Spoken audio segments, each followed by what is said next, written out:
See how the world longs to matter of your very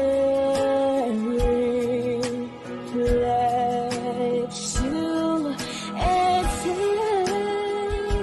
through love and unity, pressing onward, march together to a common loftier goal.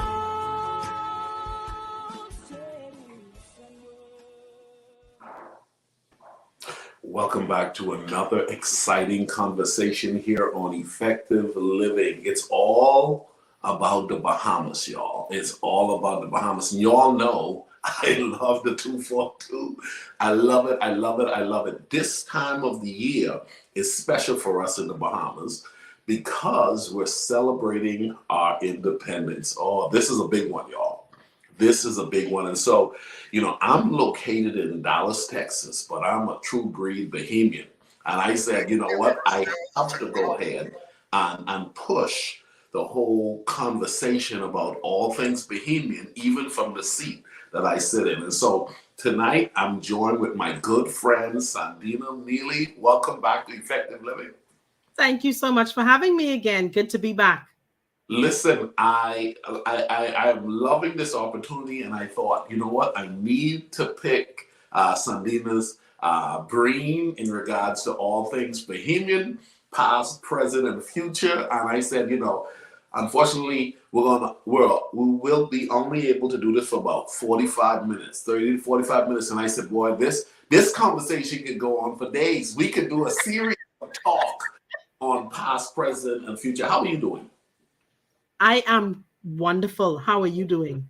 I'm doing excellent. Now, this is that time of year, not only the time of year, but more specifically, it is extra special for us in the Bahamas. What's going on literally as I speak in regards to the celebration in the air?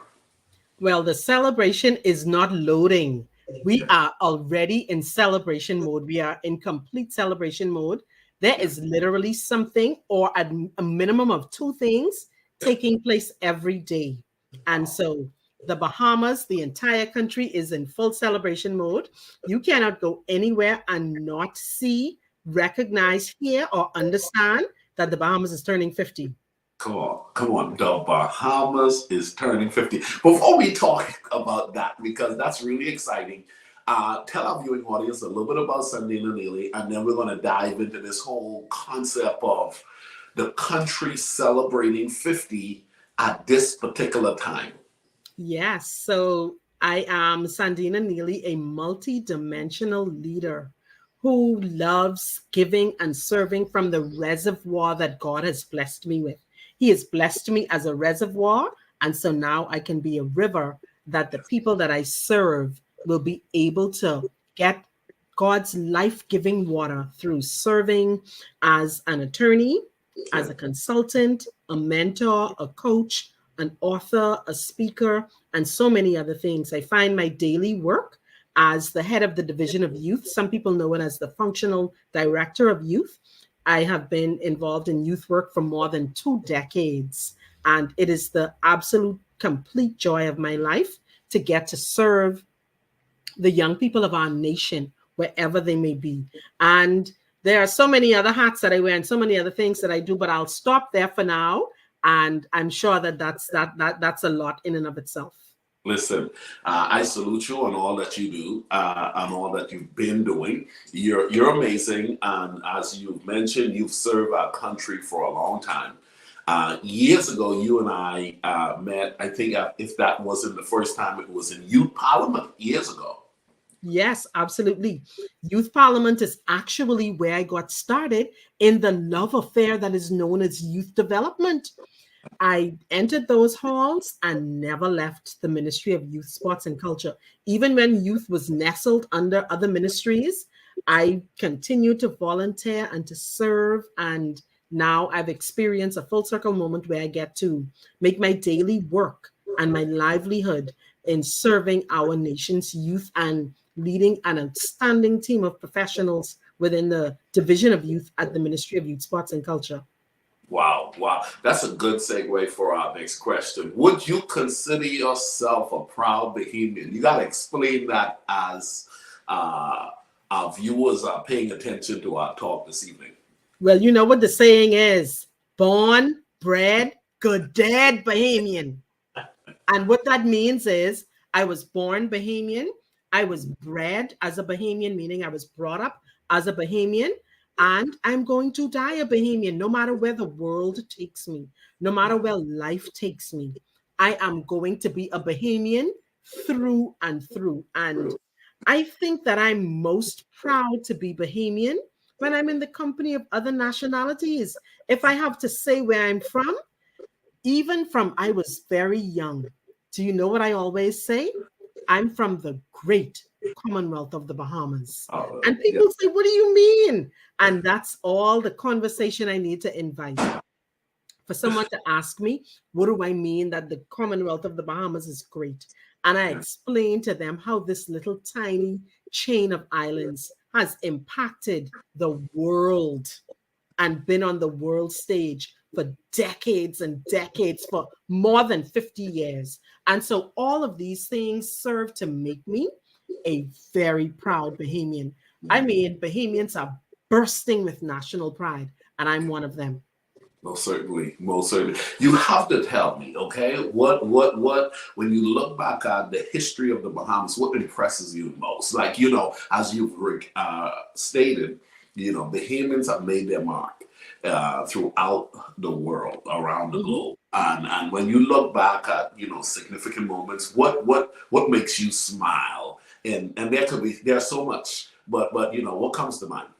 I'm gonna take it back to the preamble of our Constitution, and I made sure pull it up on my phone so when this point comes, if I found a segue, I would be able to pinpoint and say to you that our preamble says that we as a country have a national commitment.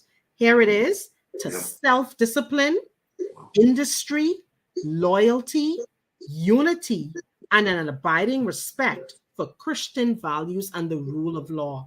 Bahamian people are some of the most industrious people you will ever find. We can make $1 out of 15 cents, and you know that.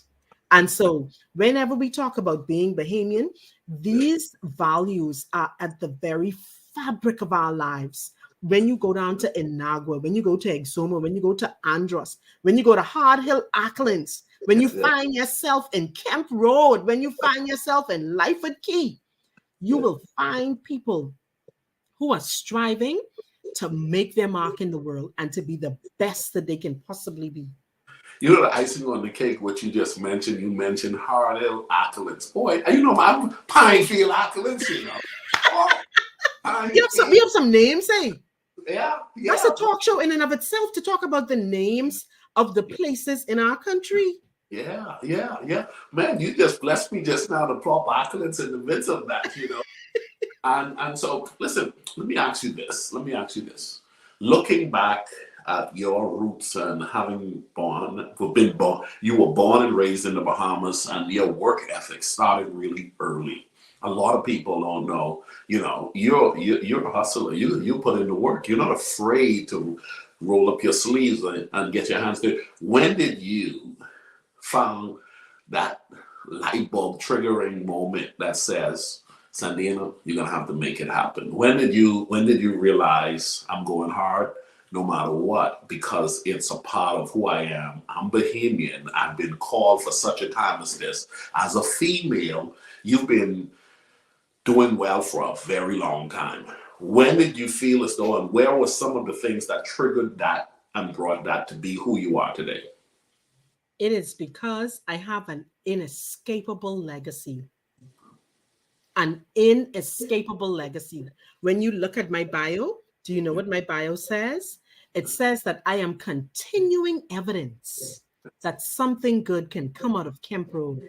And so I got my work ethic, I got my value system, not of my own, not of any goodness of my own, but I stand on the shoulders of my parents and their parents and their parents. We have generations of hardworking, ethical, loyal, and industrious people. And so I had a front row seat. I had the best seat in the house to see my parents. They had me when they were very young. And do you know what they did? They both went out and they walked. They tell the stories of how they walked from place to place to find employment. And my father is celebrating 45 years of working for the Bahamian government this year. And my mother would have started out in the casino industry where she stayed for some 17 years in order to make it happen for our family. So just in my own household, I saw my parents get up and work every day for everything they have. And my paternal grandmother, who passed in 1992, you know what she would always tell us? Ma got, pa got, happy is the child who got his own. Come on. I took those words to heart. God rest her soul. I still remember those things. And that's why I'm able to tell people nobody gave me anything. Yeah. I worked and I work hard for everything I get. That's why I work every day and I work joyously every day. Even if I want to take a break, I'm always thinking and learning and growing and wanting and staying curious and figuring out what is the next thing. Talking to people like Coach Ricardo Miller, talking to people like Dawn Butler, and talking to people all around the world about how I can be better and how I can serve our country, like your Monica says, more effectively. And so I've seen hard work all my life. And so I believe that's why I've never had a fear of hard work, because I saw it and I saw the joy that everyone in my family got from working and from having a sense of industry. I cannot stress that enough. Let me ask you this. Thank you for sharing that. Let me ask you this. This is just off the cuff. I've known you for a while. When you showed up the first time in youth parliament, you spoke with such confidence. And then years later, I saw you representing in so many different roles. What made you go 100 when you showed up 100? Because, some people, they walk off the stage and felt as though, boy, I could have done so much more. But to me, it looked like you left it all on the table. Mm-hmm. And like, hey, if I'm going to do this, I'm going to do it 100. What's your view in that in regards to you and how you've shown up over the years? You've come hard. It's like if you put Sandena up against someone else to speak and to represent and to, go debate at a particular subject in regards to youth and the nation at large, man, you better do your homework. You better What was it? What was it that you felt as though that moment where you was like, Mom, Dad, God, family, Grammy, if ever given a chance, I'm not coming at it lightly, I'm going hard. What's your view there? The answer is really very simple, My same grandmother that I talked about, she taught me in her own way how to read by sitting me down from I was 2 years old with the newspaper, and I had to make it happen. I had to learn how to read. So by the time as I was 4 years old, I was reading. And she took me to Uriah McPhee. She walked out on the corner and said, this child can read. She has to be in school. So I started school from I was 4 years old. And my love and my joy for reading opened my mind, it unlocked so many doors. And I was kind of quiet as a youngster, watching. But you know what I always had? I had a picture of who I could become. And so when the time was right, God and I, we did great and mighty things. When the time came for me to be able to open my mouth, I was able to walk in the picture of who I saw myself as. And that's called alignment. So there was never any misalignment. There was never any mistake. And so even though I would have been more quiet, when I say quiet, not speaking my mind so much as a youngster, I would just watch and I would always know the answer to things. But I perhaps did not, I didn't feel as comfortable to say it. But when the time was ripe, just right, when the time was ripe and given the opportunity and put in the right circumstances and the right environment, I was then ready. So the time was right ripe, and I was ready in order to be able to show up as my true and authentic self. And can I tell you, I've been doing that since the late 90s, Well, which is yeah. why, this is more than 2 decades of personal growth. This is more than 2 decades of work and a sense of industry. So good, so good. So, when you look back over your life and you recall having grown up as a Bahamian, what moment comes to mind on you had to be there? You just had to be there, and you're going to do your best to explain or try to give reference to. But boy, it was one of those moments, knowing that it is Bahamian. I was a Bahamian. You were a young Bahamian, whichever age that was. Boy, you had to be there. Help bring that to life for us. I actually had the very great privilege to write a very small snippet as a part of a commemorative independence book that is going to be released very soon. Okay. And the moment that I talked about is what I'm going to share about right now. And you may remember it, and I'm sure other Bahamians would remember it. And it's a festival that we used to have called Gumbe. Man, listen to me. When our mom would tell us it's time to get ready for Gumbe, listen, that was like heaven on earth. I mean, to go down to Bay Street as one people, like we say, one nation under God, smelling Bahamian food, being surrounded by Bahamian culture, being surrounded by Bahamian music, being surrounded by Bahamian people, I can just close my eyes and transport myself back down on Bay Street, feeling Gumbe, smelling Gumbe, touching Gumbe. Listen, it is nostalgic. It is as nostalgic can possibly get. And so, even from my childhood, I have been searching and wanting to feel that again. And I can say, hats off to Her Excellency Leslie Miller Bryce. They are making us feel that type of nostalgia again, the oneness and the togetherness in this art jubilee celebration. Yeah. And so I don't know if you remember Gombe, Coach Yeah. Ricardo, but I Yeah. remember Gombe, and listen Yeah. to me. The smell of the fritters, the smell of the chicken, the smell of the conch, the smell of the crab and rice. Oh my goodness, seeing the coconuts and seeing the people plaiting the maypole and doing all the things that are indigenous to the Bahamas. It just, I'm being transported right now. I'm being taken back. Good stuff. Good stuff. Let me ask you this. Looking back, and I'm thinking about what you just said just now. I know we've always been a proud people. Listening to speeches by Sandena and just having met so many Bahamians early on who had went off to school and had to declare, I'm Bahamian. And when I showed up on that campus, I had to declare and showed up like that of a Bahamian, strong, right? Lately, from the seat I'm sitting in here in Texas, I'm looking at a whole nother level of patriotism. That it's like the flag is flying higher than ever, even though we were always proud. Talk to us a little bit about that and the fact that because we're relatively a young country, being that it's 50 years of independence this year, patriotism seems to be now on the hearts and minds of our people. And like you mentioned, it is being supported and driven from a government standpoint, but I just sense it. What's your view on patriotism as a Bahamian and anywhere you go in the world? Proud to be Right. Bahamian. Go ahead. So I can talk about it from two standpoints. One, we are 50 years old, which means we have already surpassed a generation.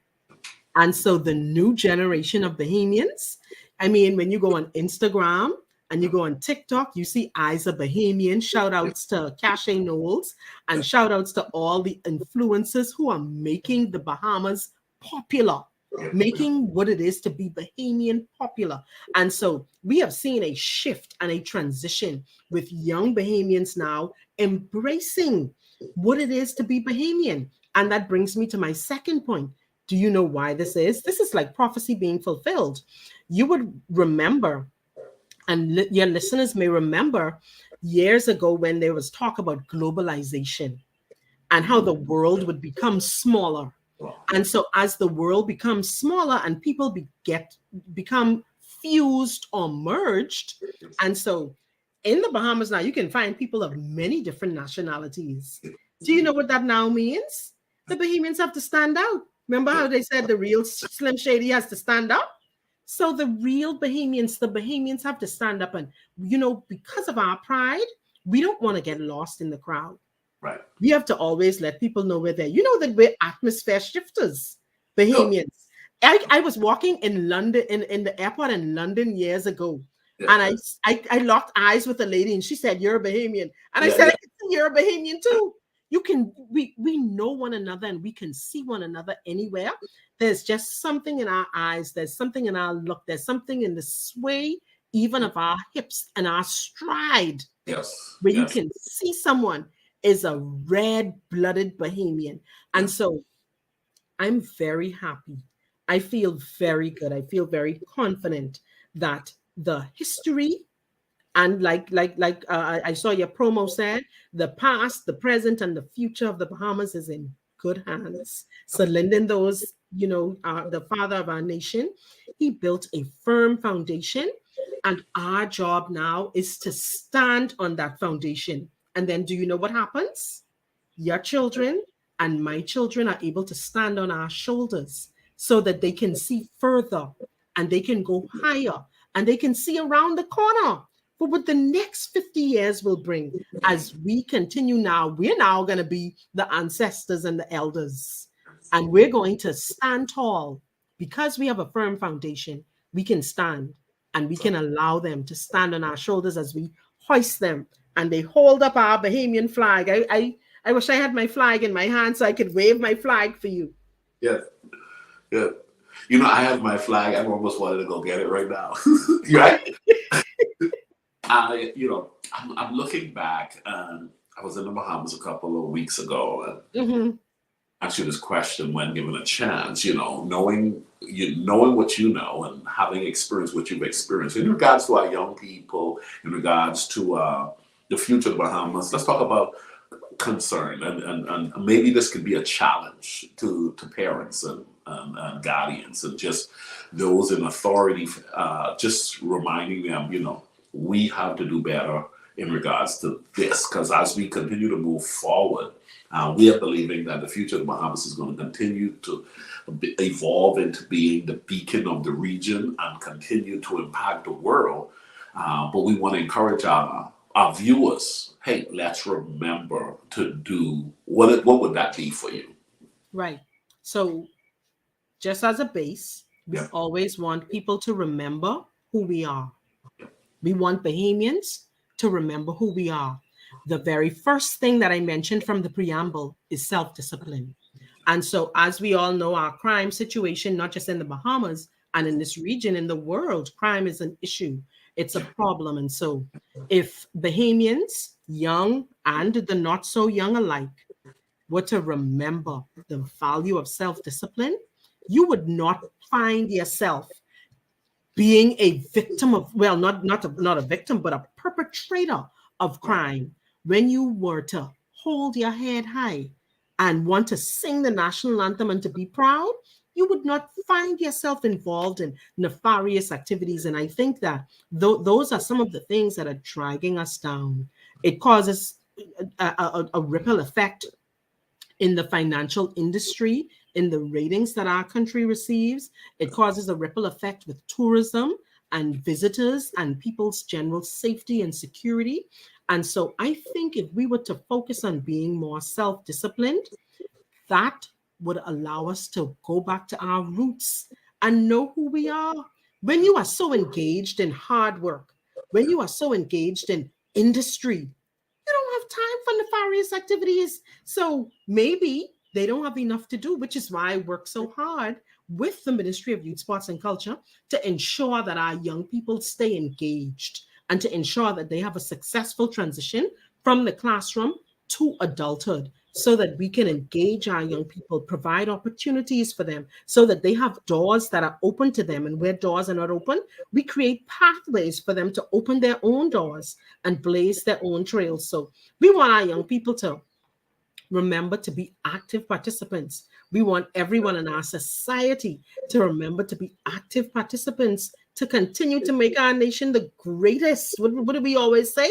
The greatest little nation in the world. We know that we can't grow in size in terms of the land mass, but we can be, like Dr. Martin Luther King Jr. said, even if you have to be a street sweeper, you be the best street sweeper. So we know that we are tiny, but we will be known as the best of the tiny nations.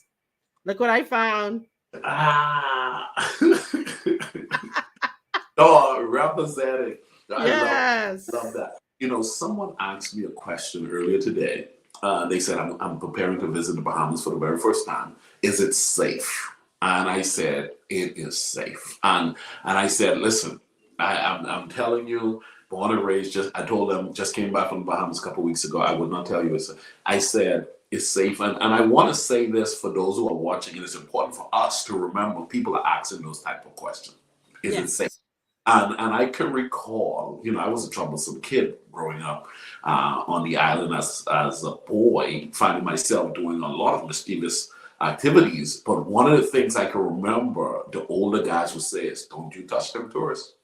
Respect our visitors. There was this sense of, hey, respect the tourists. And there was guys who were notorious troublemakers, but they weren't troublemakers to the tourists. And it was sort of like a don't touch, you know, our visitors. And I just think it's just a major respect for human beings. It's not only for our tourists, but just as you mentioned, become more respectful in that of being individuals who are adding value to our country. Because the question is being asked when people travel around the world, is the place safe? We all have to do our part to make sure, you know, people can pass the word on. Yes, the Bahamas is safe. Let me ask you this. You know, when you look at our country and it's maturing, you know, what do you hope to see in the future in regards to development? I know there are some major plans in the making, but if Sandena had a whole way and you could look into the future, what do you see? What do you foresee more of in regards to the development and the rise of the Bahamas when it comes to its impact around the world? Multi-sectoral. That is what I want to see. I know that we're known for tourism and we're known for our waters, but there is so much more to the Bahamas. There is so much more to Bahamians. And so I want us to be able now, we're 50 now, I want us to be able to be just like a flower or a butterfly that comes out of the cocoon. And I want us to continue to open ourselves up first to ourselves, where we are honest. We don't have to ask for permission anymore, you know. All we need is to just show up as our authentic selves. People love us. People love Bahamians wherever we go. And so when I talk about us being multi-sectoral, I need us to show up as our authentic selves and show people who we are. We have some of the most creative people in the entire world. When you look at the Division of Cultural Affairs in our country, we can have shows that will be able to be on display every night. I'm attending one of our plays coming up this week, and we have those things rich and ripe. We have actors, we have artists, we have artisans, we have cultural gurus, we have cultural icons, we have rich heritage. So many places in the Bahamas are known as cultural heritage spots. We need to explore and to tap into all of these things. This is why I say I want us to be now multi-sectoral. You see people coming here now for all sorts of things: sports tourism, religious tourism, wellness tourism. There is no shortage of things that people want to do. We know Dr. Miles Monroe has already let the late Dr. Miles Monroe let everybody know that the Bahamas is where God lives. That's why we have so many people flocking to our nation. So we need to let them see who we are. What did they say in Black Panther? Show them who you are. So that is my charge to Bahamians. Show them who you are. We have to show up as ourselves. We have to show up as our authentic selves, whether we are here, just like you're doing where you are in Texas. We have Ambassador Cheryl Brazard in Brussels. We have Katina Seymour, my good friend and mentor, who has now made her home in China. We have Bahamians who are doing big things all over the world. And we know wherever Bahamians are, they are going to shine. They are going to stand out. And so I look forward to seeing the Bahamas continue to blossom like the bright, sunshiny flowers that we are. So good, so good. Ladies and gentlemen, tonight we were celebrating this whole concept of the Bahamas, past, present, and future. And I was asking my good friend Sandena Neely her view on a number of different subjects. And I love every bit of what she shared. As a matter of fact, you could do me a favor and share this live conversation with some of your friends. Go ahead and subscribe to the YouTube channel, share it on Facebook, and let somebody know, hey, I'm proud to be Bahamian. As a matter of fact, if you're Bahamian and you're watching, put that in the comment section. I'm proud to be Bahamian. Now, Sandena, as we prepare to bring our talk to a close, challenge our viewing audience and highlight the fact that we're about to embark on a major day in the history of the Bahamas, July 10th. What's going on then and for the world and for those who may not know, and then challenge Bahamians to remember how significant of a moment this is as we get ready to close out. We are going to lift up our head to the rising sun on July 10th. This is a part of our rising sun. Yes. When we look at our flag, the black is for our people and the spirit of our people. The aquamarine is for our waters and our rich marine life. And this gold is for our sunshine. These are the things and the qualities that we are going to be celebrating on July 10th. We do it a little bit different than some countries. We bring in independence. And so on July 9th, in the evening, all around the country, we're going to start honoring God with ecumenical services, and then it's going to move into a cultural show, and then it's going to move into a military show, which we love to see, and then we are going to hoist our flag when the clock strikes midnight.